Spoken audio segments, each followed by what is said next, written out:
मोदी का target set. NDA सरकार 400 पार। चुनाव का मुद्दा सेट। जो कभी नहीं चाहते थे कि अयोध्या में प्रभु राम का मंदिर बने, वो भी अब जय सिया राम बोलने लगे हैं।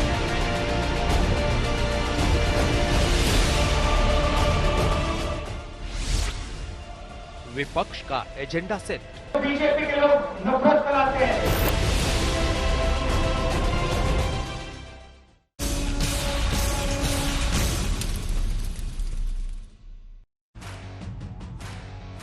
नमस्कार, आप देख रहे हैं हल्ला बोल। आपके साथ मैं हूं अंजना ओम कश्यप। 400 पार वाली ललकार। आज हम हल्ला बोल में इसी पर चर्चा करेंगे। प्रधानमंत्री मोदी ने बीजेपी के लिए 370 और एनडीए के लिए 400 पार का टारगेट फिक्स कर दिया है। वो इस बार टारगेट की चर्चा भी कर रहे हैं और इसे मुमकिन बनाने की कोशिश में भी लगे हैं। इस टारगेट को पूरा करने में बीजेपी राम मंदिर, कश्मीर से धारा 370 की विदाई जैसे हथियार इस्तेमाल करने वाली है। लेकिन यह टारगेट पूरा कैसे होगा? पिछली बार बीजेपी ने 303 सीटें हासिल की थी और इस बार 67 सीटों की बढ़ोतरी करने का टारगेट सेट किया गया। वहीं एनडीए को 353 सीटें मिली थी। पीएम कह रहे हैं अब की बार 400। हम आपको दिखा रहे हैं कि कुल 15 सीटों पर बीजेपी 50,000 से कम सीटों से हारी, जिसमें से 2 सीटें ऐसी थी जहां 5,000 से कम वोट से हार हुई। 4 सीट ऐसी थी जहां बीजेपी की हार का अंतर 5 से 10,000 वोट का था। हम आपको यह भी दिखा रहे हैं कि एनडीए को सीट बढ़ाने का मौका कहां पर है। दक्षिण के 4 राज्यों तमिलनाडु, केरल, आंध्र प्रदेश, तेलंगाना की 101 सीटों पर बीजेपी को सिर्फ 4 सीटें हासिल हुई थी। साथ ही बीजेपी को यूपी, झारखंड, ओडिशा, छत्तीसगढ़, पश्चिम बंगाल में अपनी सीटों को बढ़ाने का मौका है। आज हम इसी पर चर्चा करेंगे। तमाम खास मेहमान हमारे साथ जुड़ेंगे, लेकिन उससे पहले ये रिपोर्ट है। एनडीए सरकार 400 पार। हरियाणा के रेवाड़ी में प्रधानमंत्री ने एक बार फिर दोहराया कि एनडीए ने अपने लिए 400 पार का टारगेट फिक्स कर लिया है। 353 से 400 तक पहुंचना है, जो मुश्किल है लेकिन बहुत मुश्किल नहीं। 2019 में 12 राज्यों और केंद्र शासित प्रदेशों की 210 सीटों में से एनडीए को 198 सीटों पर जीत मिली थी। इन राज्यों में एनडीए का औसत स्ट्राइक रेट 94% था। इस बार इन सीटों पर जीत के लिए इतना ही स्ट्राइक रेट बरकरार रखना होगा। 2019 में 16 राज्य ऐसे थे जहां एनडीए ने कुल 285 सीटों में से 114 पर जीत पाई थी। यहां पार्टी का स्ट्राइक रेट 40% था। इन राज्यों में 50 सीटें बढ़ाने के लिए एनडीए को स्ट्राइक रेट 57% पर पहुंचाना होगा। 400 का टारगेट कैसे पूरा होगा? बीजेपी कहती है मोदी है तो मुमकिन है। पीएम मोदी की अगुवाई में राम मंदिर का निर्माण हुआ और जम्मू कश्मीर से धारा 370 की विदाई भी हो गई। आज पूरा देश भव्य राम मंदिर में विराजे राम लला के दर्शन कर रहा है। कांग्रेस के लोग, जो लोग हमारे भगवान राम को काल्पनिक बताते थे, वो भी अब जय सिया राम बोलने लगे हैं। आज कांग्रेस की लाख कोशिश के बावजूद आर्टिकल 370 इतिहास के पन्नों में खो गया है। लोगों ने एक और संकल्प लिया है। जिसने 370 हटाया, उस बीजेपी का टीका 370 सीटों से होगा। लोकसभा चुनाव में कुछ ही दिन बचे हैं। जल्द चुनावों का ऐलान भी हो सकता है। लिहाजा प्रधानमंत्री मोदी टारगेट पूरा करने के लिए एक्शन मोड में है। जनता को मोदी की गारंटी दे रहे हैं। रेवाड़ी में एम्स का शिलान्यास करने और हरियाणा को कई दूसरे तोहफे देने के बाद पीएम मोदी ने फिर से गारंटी पर चर्चा की। साथ ही कांग्रेस पर तनातन वार कर। देश और दुनिया में मोदी की गारंटी की बहुत चर्चा है और रेवाड़ी तो मोदी की गारंटी का सबसे पहला गवाह है। कांग्रेस का ट्रैक रिकॉर्ड सिर्फ एक परिवार के हित को देश और देशवासियों के हित से ऊपर रखने का है। हरियाणा में पीएम मोदी ने किसानों को लेकर भी कांग्रेस पर वार किया। देश के छोटे किसान के पास बैंकों को गारंटी देने के लिए कुछ नहीं था। मोदी ने उन्हें पीएम किसान सम्मान निधि की गारंटी दी। हरियाणा से पहले पीएम मोदी ने राजस्थान को भी ढेरों सौगातें दी। कहा कि कांग्रेस का एक ही एजेंडा है, मोदी विरोध। आज भी इनका एक ही एजेंडा है, मोदी को गाली दो। जो भी मोदी को जितनी ज्यादा गाली दे सकता है उसे कांग्रेस उतना ही जोर से गले लगाती है। उधर भारत जोड़ो न्याय यात्रा पर निकले राहुल गांधी आरोप लगा रहे हैं कि देश में अन्याय चरम पर है, बीजेपी नफरत फैला रही है। देश में कोने कोने में नफरत फैलाते रहते हैं। मणिपुर को जला दिया, एक जात को दूसरी जात से लड़ाते हैं, एक धर्म को दूसरे धर्म से लड़ाते हैं। विपक्ष कुछ भी आरोप लगा, लेकिन मोदी को भरोसा है कि जनता उन्हें तीसरी बार भी आशीर्वाद देगी। अपने तीसरे टर्म में अब मुझे आने वाले सालों में भारत को दुनिया की तीसरी सबसे बड़ी आर्थिक ताकत बनाने के लिए आपके आशीर्वाद चाहिए। आज तक तो आइए चर्चा की शुरुआत करते हैं। शाज़िया आलमी राष्ट्रीय प्रवक्ता बीजेपी के हमारे साथ चर्चा में शामिल हो रही हैं। रोहन गुप्ता जी प्रवक्ता कांग्रेस पार्टी के, घनश्याम तिवारी हमारे साथ जुड़ेंगे, अरविंद वाजपेयी जी प्रवक्ता एलजेपी के हमारे साथ जुड़ गए हैं। शाज़िया जी, आपके पास आते हुए ये 400 पार वाला जो नारा है, ये मामला समझ नहीं आ रहा। लोग पूछ रहे हैं कहां से आने वाली है इतनी सीटें, कौन सा वो चमत्कार है जो 24 में होगा जिसकी वजह से, और बीजेपी 303 से सीधा 370 पार, कैसे, कहां से? बिल्कुल, और जैसे कि आपने खुद ही कहा, मोदी है तो मुमकिन है। इतनी चीजें जो नामुमकिन लगती थी हमें, सोचिए 10-15 साल पहले, और अब सोचिए वो मुमकिन हो रही है कि नहीं।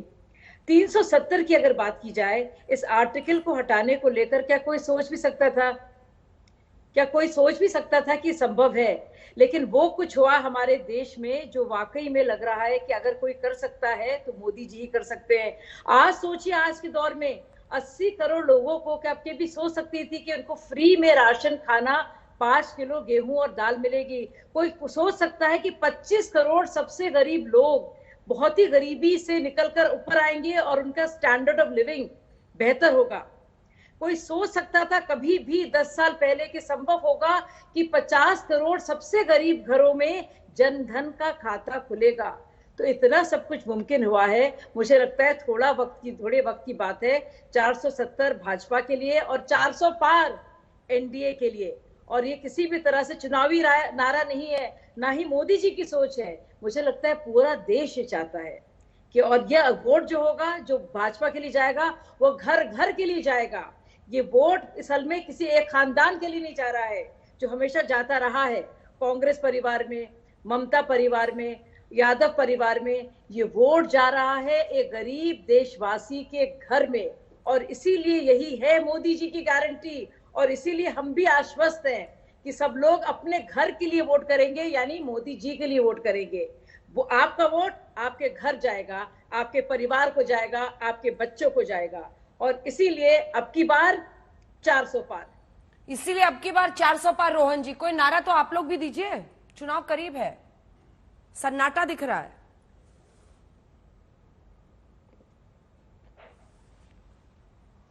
मुझे आवाज नहीं आ रही है अंजना की। अच्छा, रोहन जी को आवाज नहीं जा रही है, अब आ रही है रोहन जी?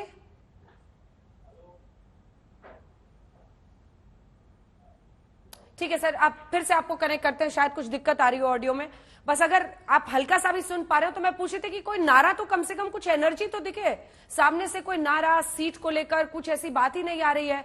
बीजेपी वाले 400 पार 370 पार की बात कर रहे हैं। तौसीफ खान साहब, पश्चिम बंगाल में जिस तरह का कोहराम मचा हुआ है, ममता सरकार घिरी हुई है संदेश खाली की परिस्थितियों को लेकर, इन सब के बीच, और उन्होंने तो हाथ ही धो लिया इंडिया गठबंधन से। क्या आपको नहीं लगता है कि ये टूट, ये फूट, ये मिसमैनेजमेंट बीजेपी को, एनडीए को फायदा पहुंचाएगा? नहीं, देखिए किसी भी तरह का टूट और फूट यहाँ पे बंगाल में नहीं है। बंगाल में जब से ममता बनर्जी को बंगाल की जनता ने मुख्यमंत्री के तौर पर बंगाल के में लाया है, हाँ। तब से आप देखेंगे रिकॉर्ड आज तक वो वक्त के साथ और मजबूत होती चली गई है। 2021 में और उसके बाद 2023 पिछले साल जो चुनाव हुए थे पंचायत के, और जो बाई इलेक्शंस हुए थे एमपी सीट में या एमएलए सीट में, हर जगह मैक्सिमम सीट तृणमूल को मिला है, ममता बनर्जी को मिला है। तो जो ट्रेंड है वो यही कहता है कि ममता बनर्जी 2024 में मैक्सिमम सीट लेकर के आएंगी। इंडिया अलायंस को, कांग्रेस को जितनी जरूरत बंगाल में ममता बनर्जी की थी, उतनी जरूरत ममता बनर्जी को इंडिया अलायंस की बंगाल में नहीं है। जहां तक अगर बंगाल के सवाल है तो बंगाल में केवल एक ही लहर है, वो है ममता बनर्जी का लहर, जो आज भी कायम है और उनको मैक्सिमम सीट मिलेगा। अब बंगाल के बाहर में तो इंडिया अलायंस अभी भी कायम है, ममता बनर्जी ने कहा भी है, और पोस्ट पोल अलायंस के भी संभावना है कि इलेक्शन होने के बाद में भी अलायंस बन सकता है। क्योंकि मुद्दा है यहाँ पे कि बीजेपी की जो रणनीति रही है, बीजेपी ने देश को जिस रास्ते में लेकर चले आए हैं वहां से उनको हटाना। आज देखिए हमारे अन्नदाता हैं किसान, उनके लिए रास्ते में कील बिछा दिया जाता है, उनको एक क्रिमिनल की तरह उनके साथ व्यवहार किया जाता है, उनपे आंसू गैस लगाए जाते हैं, और जिस रास्ते से उन लोग आ रहे वहां पे 20 पुलिस स्टेशन के एरिया में इंटरनेट बंद कर दिया जाता है कि ये उनकी जो प्रोटेस्ट है वो उनकी आवाज जो है उनको दबाया जाए। इंटरनेट बंद करने, और इंटरनेट बंद करने के लिए कौन से कानून का इस्तेमाल होता है? इंडियन टेलीग्राफ एक्ट, पूरा करने दीजिए, पूरा करने दीजिए, बीच में। इंडियन टेलीग्राफ एक्ट जो कि ब्रिटिश के जमाने का कानून है, उस कानून का इस्तेमाल करते हुए ये इंटरनेट को बंद कर देना, ये तो मोदी सरकार का। आप देखिए मणिपुर में भी इंटरनेट बंद कर देते, लेकिन क्या हमारे पास में मणिपुर की खबर पहुंचती है या नहीं पहुंचती? अगर ये इंटरनेट भले ही बंद कर दे, क्या हम आज किसान आंदोलन के बारे में जानते हैं या नहीं जानते? तो एक हवा चला देना सोशल मीडिया में इंटरनेट बंद करके, और ये अपने मुआ मिट्ठू बनना कि हम 400 सीट लेके चले आएंगे।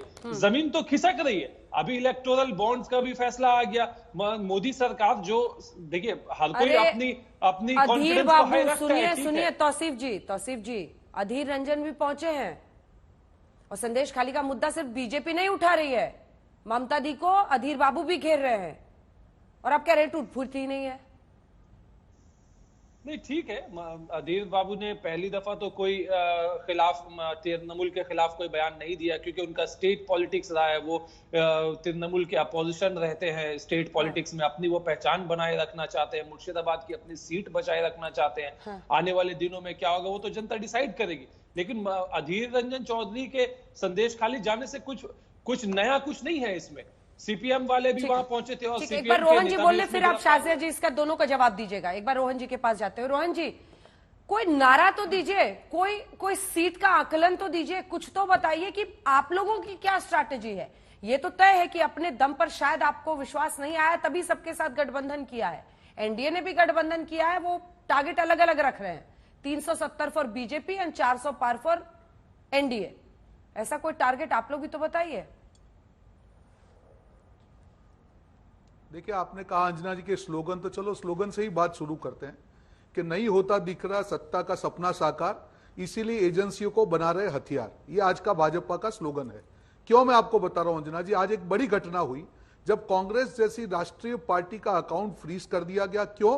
क्योंकि 2018-19 में हमने हमारा रिटर्न 45 दिन लेट फाइल किया, और 14,40,000 जो हमारे सांसदों और एमपी ने कैश में पैसा जमा किया। ये दो कारण से 210 करोड़ की रिकवरी निकाली गई और अकाउंट फ्रीज कर दिया गया। लोकतंत्र बचा कहां है? और अंजना जी, अगर इनको अपनी बात पे इतना ही भरोसा होता तो ये सब क्यों करना पड़ रहा है?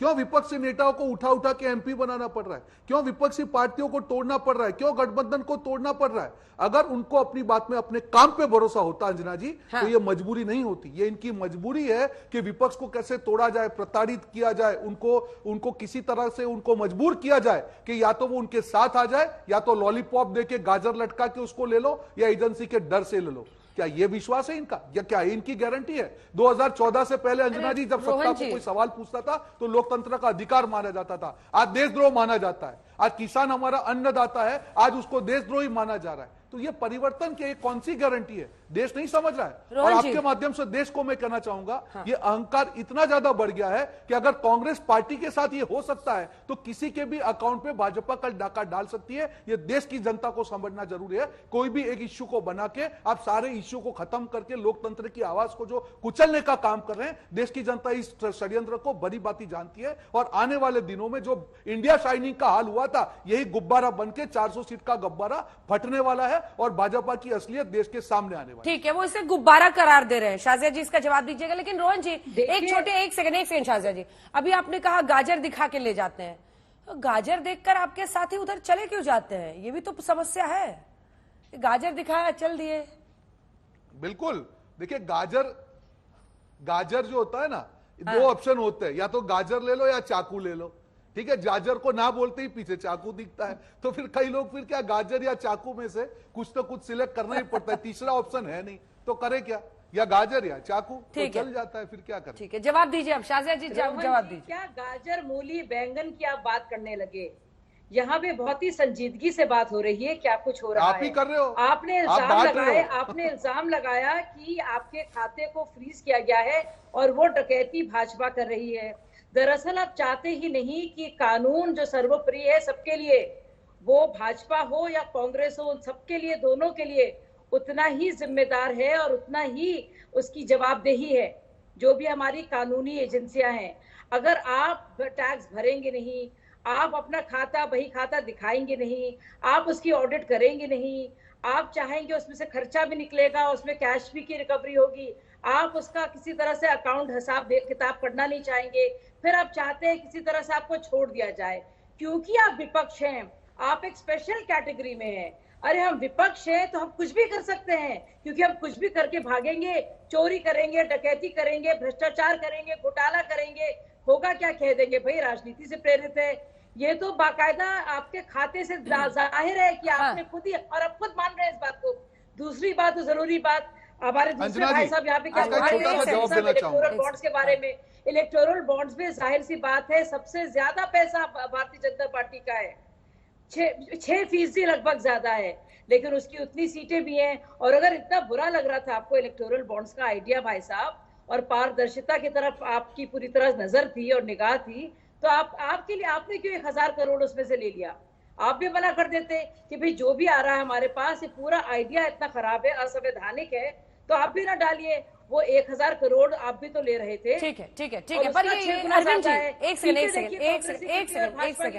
अरविंद जी, सारा एक सेकंड आ रही हूँ रोहन जी, एक सेकंड आ रही हूँ। अरविंद जी, सारा ओनर्स मोरालिटी का विपक्ष पर डाल दीजिए कि आप क्यों इलेक्टोरल बॉन्ड से पैसे ले रहे थे। अरे उनको भी पार्टी चलानी है, उनको भी काम करना है। आप ये सुप्रीम कोर्ट ने क्या कहा है कल, और आप तो सुप्रीम कोर्ट के वकील हैं। सुप्रीम कोर्ट ने क्या कहा है? सुप्रीम कोर्ट ने कहा इलेक्टोरल बॉन्ड पे घेर दिया है, रोक लगा दी है। कुछ नहीं घेर दिया।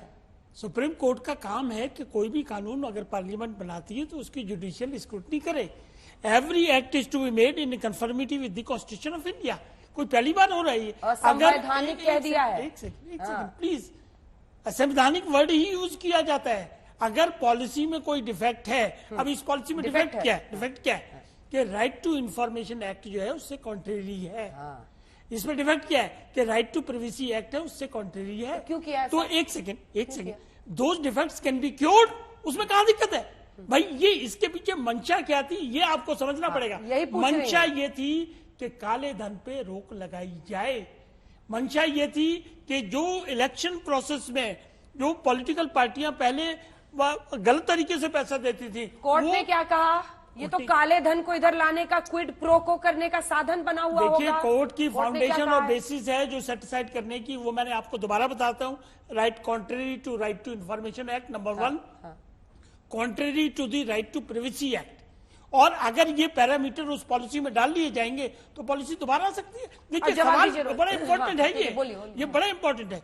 और आप एक बात बताइए, 400 कहां से आ जाएगा? कौन लोग ये कर रहे हैं? 400 पे भी आता हूँ, जो खुद पैसे लिए। बीजेपी को मिले 5,500 समथिंग, कांग्रेस को मिले 1100 करोड़, टीएमसी को मिले 960, फिर उसके बाद बीजेडी को मिले 662, और उसके बाद सबसे लास्ट कल वाले नंबर्स चला दीजिए। तो वो नंबर देख लीजिए। एडीआर और ये कह रहे हैं, एक तरफ तो आप तो करके पैसे भी ले रहे हो, और दूसरी तरफ आपके डिजाइन। जवाब दीजिए भाई रोहन जी, बातें कर रहे हैं, ये कैसे चलेगा? ये कैसे चलेगा? पैसा तो आप भी ले रहे थे, वही इलेक्टोरल बॉन्ड से ले रहे थे। दोनों का जवाब दे दूं? बिल्कुल बिल्कुल बिल्कुल, मैं दोनों का जवाब दे दूं। पहले शाजिया जी ने कहा, उसकी बात का जवाब दे दूं। मैं उनकी बात का एक ही चीज से कहना चाहूँ, ना खाता ना वही जो भाजपा का है वो सही।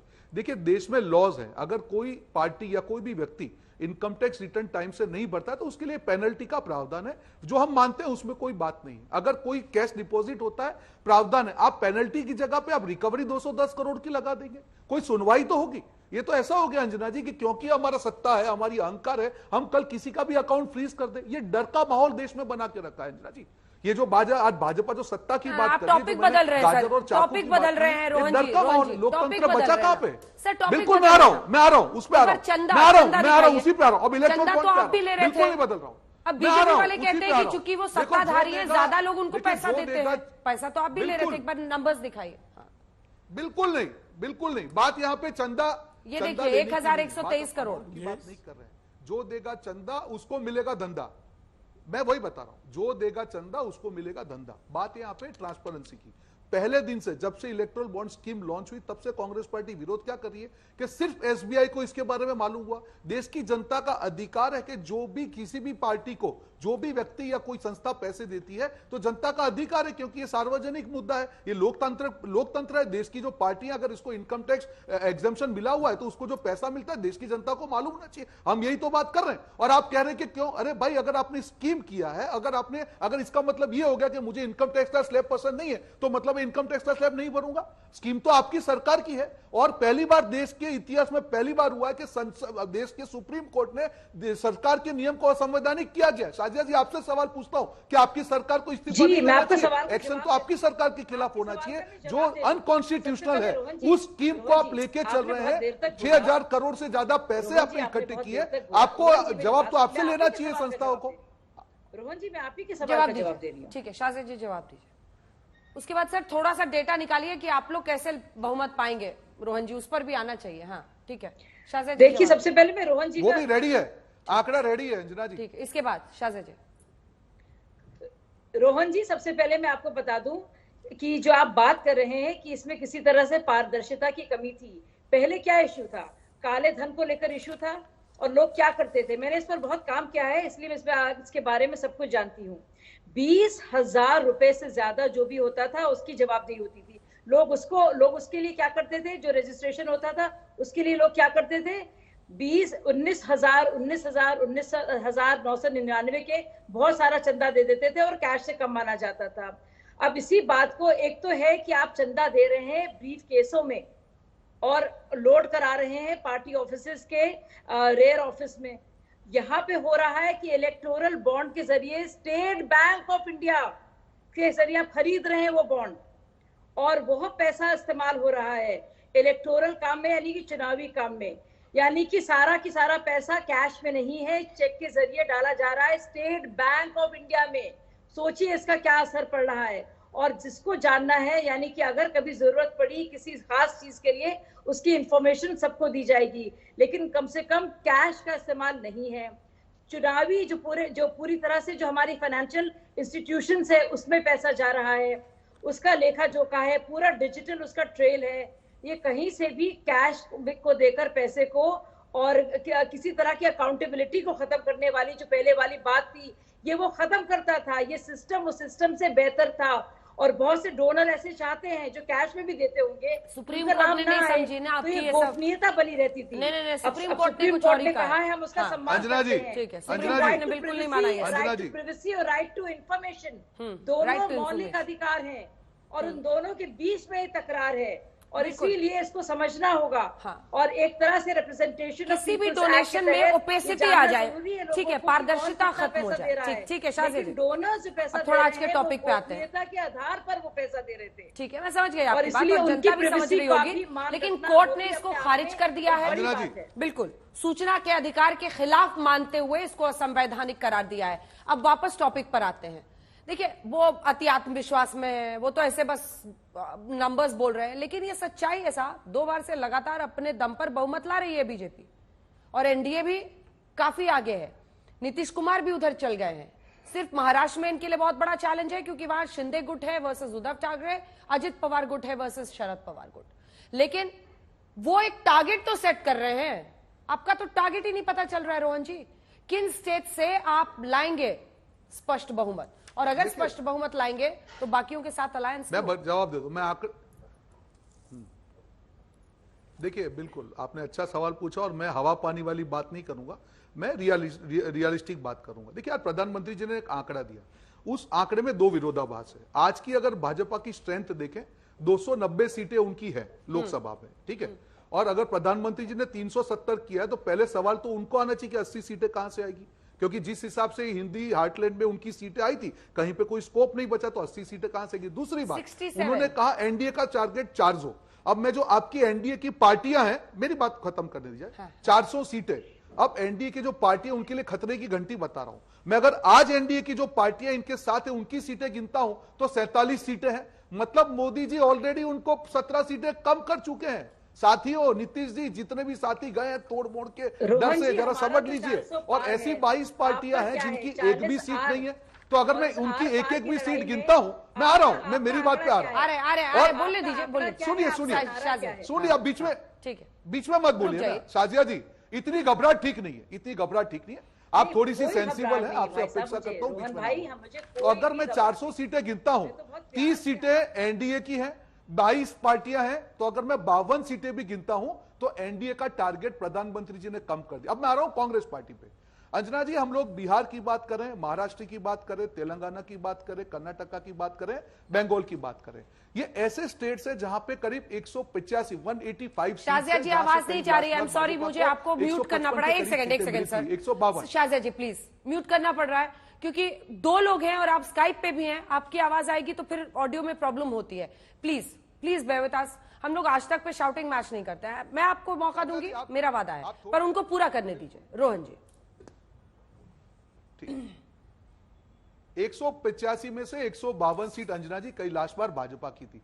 मैं दावे के साथ कह सकता हूं कि इन्हीं राज्यों में भाजपा का कम से कम 100 सीटों का नुकसान मुझे आज की डेट में दिख रहा है, और जो इंडिया गठबंधन है उसका फायदा दिख रहा है। तो मैं ये अहंकार की बातें नहीं करूंगा। जनता जनार्दन है, हम किसानों के मुद्दे पे, युवाओं के मुद्दे के, महंगाई के मुद्दे के, बेरोजगारी के मुद्दे पे जनता को साथ में लेके चलेंगे। पर मुझे विश्वास है कि जो सरकार है वो इंडिया गठबंधन की बिल्कुल बनेगी। किसी अहंकार के साथ में मैं अब की बार इतना पार ये करके जनता के विवेक का अपमान मैं नहीं करना चाहूंगा। पर भाजपा जो अहंकार के साथ आज चल रही है अंजना जी, कि हमने एक माहौल बना दिया है कि हम कुछ भी गुनाह करें जनता हमको 400 पार करेगी, ये अहंकार जनता चकनाचूर करेगी। और इंडिया शाइनिंग का जो हाल हुआ था, यही गुब्बारा इस बार फूटने वाला है। मार्क माय वर्ड्स अंजना जी, जनता अलग तरीके से सोचती है। आपका किसानों के लिए आप किल बिछा रहे हैं, कौन से मुंह से 400 पार बोल रहे हैं? बेरोजगारी बढ़ती जा रही है, कौन से मुंह से आप 400 पार बोल रहे हैं? मणिपुर जैसा राज्य आज भी आपका जल रहा है, कौन से मुंह से 400 पार बोल रहे हैं? आज भी कश्मीर में हमारे जो सैनिक है शहीद हो रहे हैं, कौन से मुंह से आप 400 पार की बात कर रहे हैं? छत्तीसगढ़ में आज भी नक्सली हमले हो रहे हैं, कौन से मुंह से आप 400 पार की बात कर रहे हैं? महिला सुरक्षा में आज भी देश पिछड़ रहा है, कौन से मुंह से 400 पार की बात कर रहे हैं? गरीबी के आंकड़े की बात कर रहे हैं, आज देश 125 देश में पीछे चला गया, कौन से मुंह से आप आंकड़े 400 की बात कर रहे हैं? कौन सी गारंटी की बात कर रहे हैं? कौन सा वादा आपने पूरा किया है? शाजिया जी, अब आप जवाब दीजिए। ठीक है, अब रोहन जी रुक जाइए, अब आपकी बारी हो गई। अब शाजिया जी आप जवाब दीजिए। एक तो उनके प्रश्नों का सुनिए, सवाल तो सुनिए उनके प्रश्नों का। पिछली बार 8 राज्य जहां पर आपको 100% सीट्स आई थी, जिसमें गुजरात था, जिसमें हरियाणा, दिल्ली, उत्तराखंड, हिमाचल, गोवा, जम्मू, और वैसे ही 90% प्लस आपकी परफॉर्मेंस रही थी बिहार, मध्य प्रदेश, कर्नाटक, ऐसे राज्यों में। मतलब एक तो चैलेंज रहेगा उसको बरकरार रखना, उसके बाद जहां पर गुंजाइश बनती भी दिखती है वहां पर इतनी सीटों का 67 सीटों की उछाल, इसका मतलब समझ रहे हैं आप, ये कैसे होगा?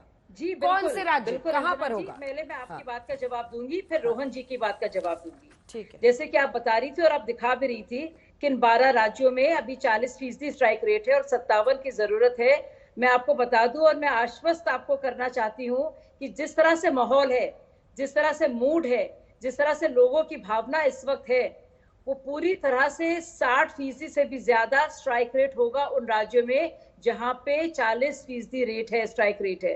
तो हमें लगता नहीं किसी भी तरह से हम पीछे रहेंगे। लेकिन रोहन जी की बात सुनिए, आपने उनसे पूछा कि आपका क्या नारा होगा।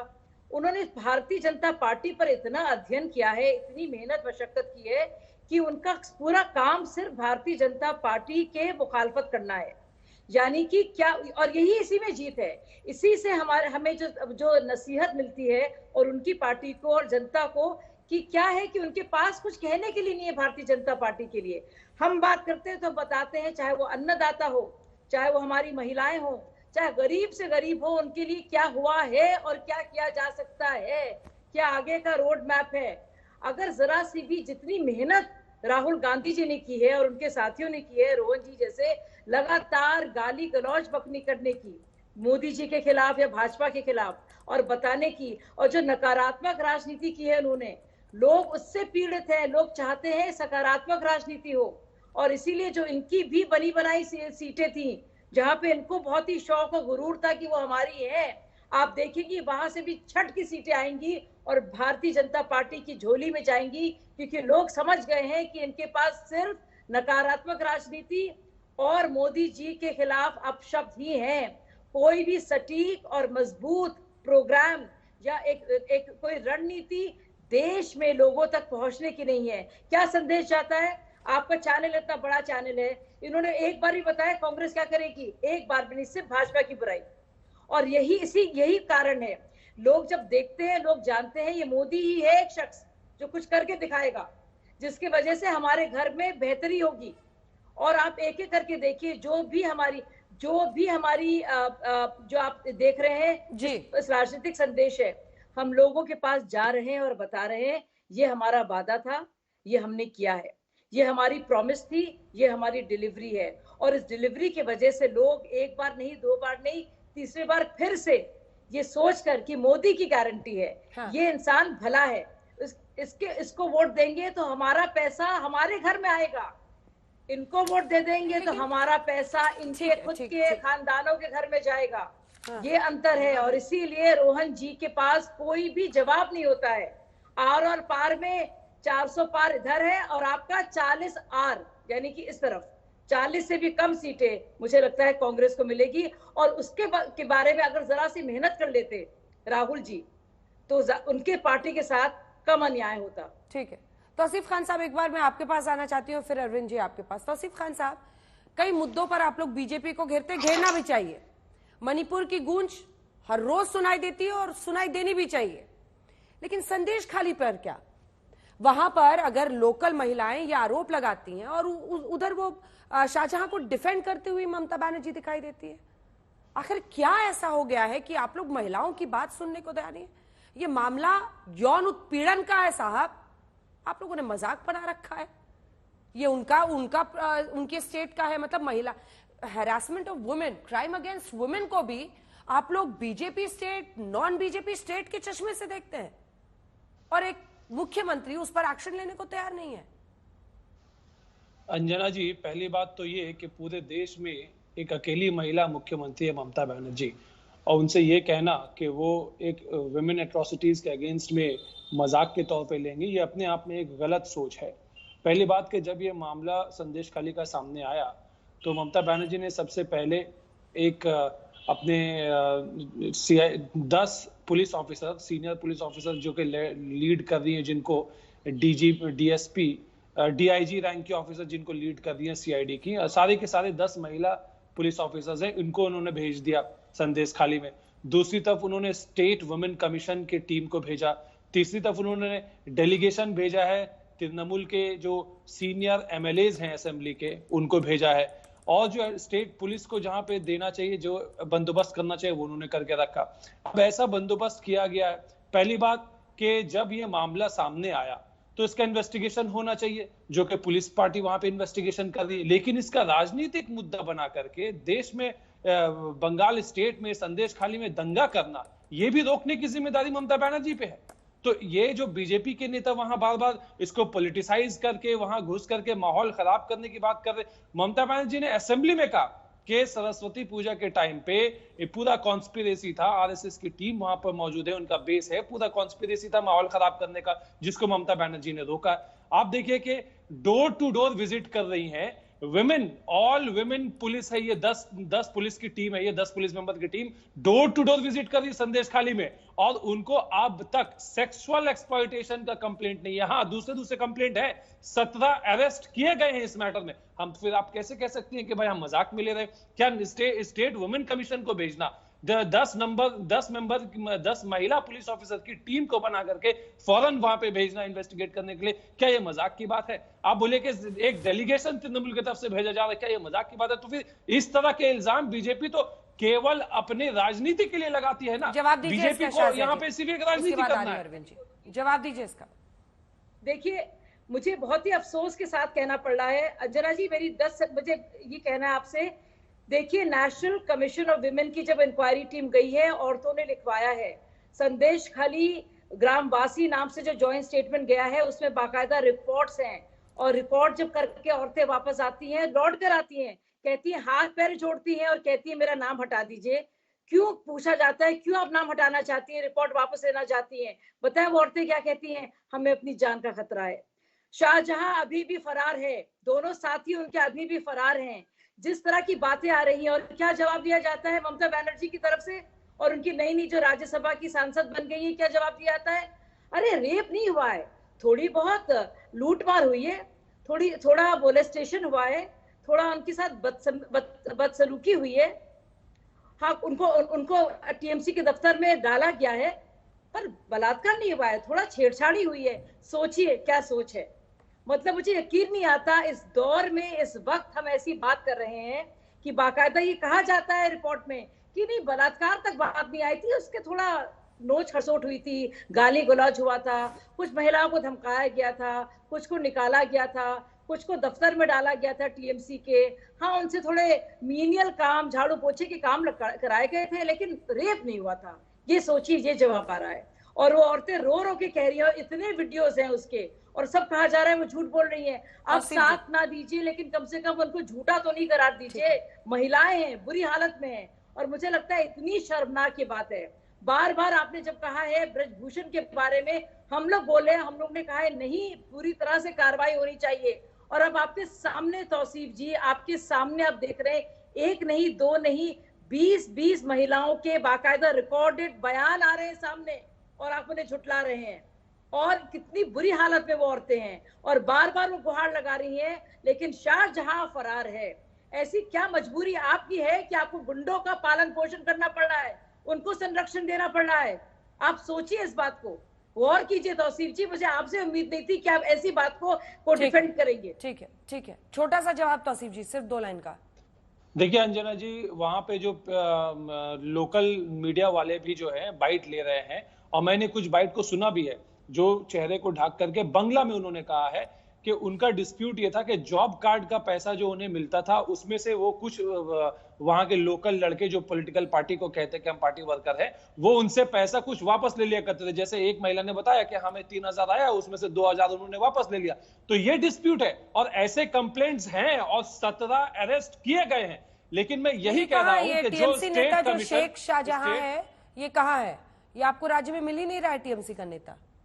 नहीं, वो एब्सकॉन्डिंग है, पुलिस उसके पीछे लगी हुई है। उसके अलावा 17 अरेस्ट किए गए हैं। हाजरा उत्तम के खिलाफ जिनके नाम आए, और भी 2 लोगों के नाम आए, वो सारे अरेस्ट किए गए। पुलिस यहाँ पे ममता बनर्जी ने जो उचित कार्रवाई करना है स्टेट एडमिनिस्ट्रेशन की तरफ से किया है, और वो महिला है, खुद एक महिला है। महिला के पीड़ित को उनसे ज्यादा कोई नहीं समझ सकता, और ये बेबुनियाद इल्जाम लगा करके सिर्फ बंगाल को बदनाम करने की काम कर रही है बीजेपी।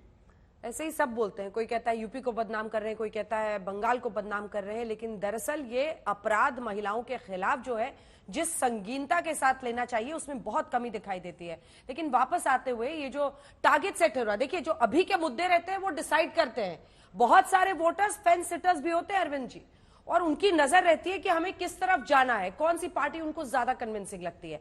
पश्चिम बंगाल ही देख लीजिए, पश्चिम बंगाल में पिछली बार 18 सीटें बीजेपी जीती थी और दूसरी तरफ 24 सीटें गई थी टीएमसी में। क्या कमाल यहां पर हो जाएगा, क्योंकि आप लोगों ने टारगेट पीएम ने बहुत बड़ा दे दिया है ना। ये क्या बात है, कहां से होगा, कौन से स्टेट में पड़ेगा? अगर मैंने हायर टारगेट फिक्स किया है तो उसमें किसी को आंध्र प्रदेश में कितनी सीटें आ जाएंगी? 25 सीटें, वहां पे सीटें ही नहीं आनी, कभी नहीं आई, पिछली बार भी सबसे बड़ा ग्राउंड अलायंस का हो सकता है। अगर सुनिए तो जगनमोहन रेड्डी को इधर ले आए या चंद्रबाबू नायडू को ले आए तब होगा। मैं कह रहा था सबसे बड़ा ग्राउंड ये है, फील्ड खाली पड़ी है, बिल्कुल खाली पड़ी है फील्ड।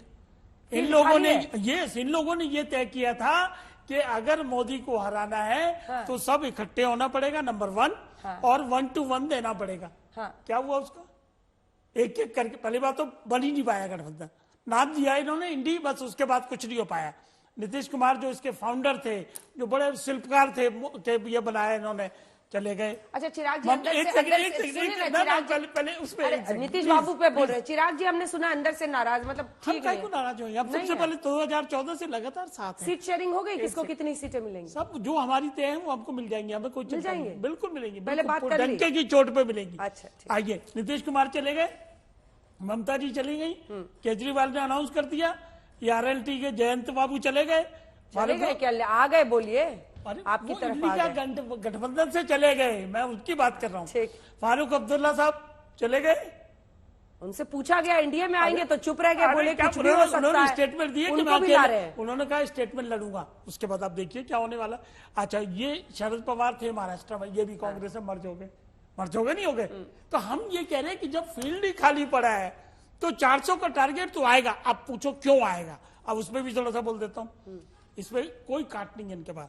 राम मंदिर, G20 की सफलता, 370, ट्रिपल तलाक, 2,68,000 किसान सम्मान निधि दी है हमने 14 किस्तों में। 80 करोड़ के लोगों के मुफ्त राशन की व्यवस्था पिछले 5 साल से कर रहे हैं हम लोग, जो कहा है वो कर रहे हैं। 11 करोड़ शौचालय बना चुके हैं। सबसे ऊपर क्या कहा था, राम मंदिर। अरे कमाल है, पूछ रही हूँ, उसकी सोनामी है सोनामी है राम मंदिर की। देखिए 80 में कितनी उत्तर प्रदेश 80 में 80 टारगेट और 80 आएंगी उसमें। देखिए टारगेट फिक्स करना, ये कह रहे हैं आपने टारगेट क्यों फिक्स कर दिया? आपने तो टारगेट ही नहीं फिक्स किया, पूछा आपने बार बार, टारगेट ही नहीं बताया ना, तो कैसे लड़ोगे हमसे? और सबसे बड़ी बात क्रेडिबिलिटी, पॉलिटिक्स में मोदी की विश्वसनीयता, क्रेडिबिलिटी है और मोदी की जो गारंटी है वो है। और एक सवाल और आखिरी में, क्या मोदी के खिलाफ एंटी इनकम्बेंसी नजर आ रही है कहीं आपको? किसी जनता से पूछ लो, कहीं नजर नहीं आ रही, कहीं कुछ नहीं है। Pro incumbency. राहुल गांधी एक भारत जोड़ो यात्रा कर चुके हैं, दूसरा भारत जोड़ो न्याय यात्रा वो कर रहे हैं, फिर भी कॉन्फिडेंस नहीं आ रहा है कांग्रेस में एक टारगेट देने का। एक आंकड़ा तो बताइए कि हम लोग इतना पाएंगे। कुछ तो आप लोगों के लोग भी बैठते होंगे ना इस तरह से पेपर लेकर, टीम कि हर स्टेट में कितने नंबर्स आएंगे। रोहन जी, पेपर से ज्यादा पल्स को ढूंढना जरूरी होता है और हमको मालूम है देश की पल्स क्या है। और अरविंद जी बेचारे बहुत अच्छे प्रवक्ता। अंजना जी, एक बात कहना चाहूंगा, अंदर की बात है कि मोदी जी ने, अरविंद जी, जो 30 सीटों का जो टारगेट एनडीए के लिए बना है ना, उसमें आपके गुट की नहीं है, जरा ध्यान रखिए। या तो फिर अरविंद वाजपेयी के अंदर में एलजेपी ब्रैकेट में पी ना हो जाए पारस का।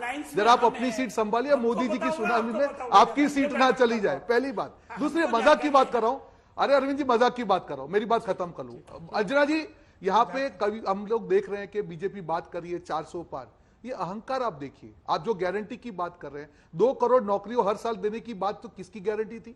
किसानों की आय दुगना करने की बात किसकी गारंटी थी? हर भारतीय को घर देने की बात किसकी गारंटी थी? 5 ट्रिलियन की बात किसकी गारंटी थी? 15 लाख वापस आने की कौन सी गारंटी? आप देश को बताइए, आपकी अकाउंटेबिलिटी बताइए। अभी इन्होंने कहा कि राम मंदिर की लहर चल रही है, असली जो चैलेंज है देश में राम राज्य लाने की है, जहां पे कोई बेकार ना हो, जहां पे महंगाई ना हो, हर आदमी को नौकरी मिले, देश में जो शांति का माहौल हो। आप ला पाए राम राज्य? आप तो भाई को झगड़वा के अपनी सत्ता की जो रोटियां सेक रहे हैं। देश समझ रहा है इन चीजों को, अंजना जी, और इसीलिए मैं कह रहा हूं, ये जो हवाई इनकी है, मुझे जवाब लेना है। तौसीफ जी सिर्फ 2 लाइन, तौसीफ जी, ठीक है सर, टाइम की कमी है। तौसीफ जी सिर्फ 2 line, wait Shazia please wait, एक सेकंड आ रही हूं आपके। तौसीफ जी सिर्फ 2 लाइन। देखिए अंजना जी, किस बेसिस पे बीजेपी अपना 400 का टारगेट रखती है, हाँ। वो उनका बेसिस है कि ये रिकॉर्ड कांग्रेस का रहा है 1984 में, इसलिए वो भी ये रिकॉर्ड बनाएंगे। उनके लिए एक गेम है, और अगर ये गेम है इतना, इनके लिए अगर इनके अंदर में एरोगेंस है तो वही बता दें कि कैसे ये करना चाहते हैं। क्योंकि अगर आप देखें, पंजाब इनके हाथ में रहा नहीं, आप देखें तमिलनाडु में इनका कुछ होने वाला है नहीं, केरला में इनका कुछ होने वाला है नहीं, नंबर कहां से लाएंगे? केरल, आंध्र प्रदेश, और आंध्र प्रदेश में कौन आ रहा है आपके साथ? जगनमोहन रेड्डी या चंद्रबाबू नायडू? कौन आ रहा है शाहजिया जी? कुछ तो बता के जाइए। चाहे वो तमिलनाडु हो, चाहे वो आंध्र प्रदेश हो या तेलंगाना हो, चाहे वो पश्चिम बंगाल हो, जो वोटर जाएगा वोट डालने के लिए और सोचेगा कि हमारा प्रधानमंत्री कैसा होना चाहिए, तो पहले तो कहते थे there is no alternative, TINA factor.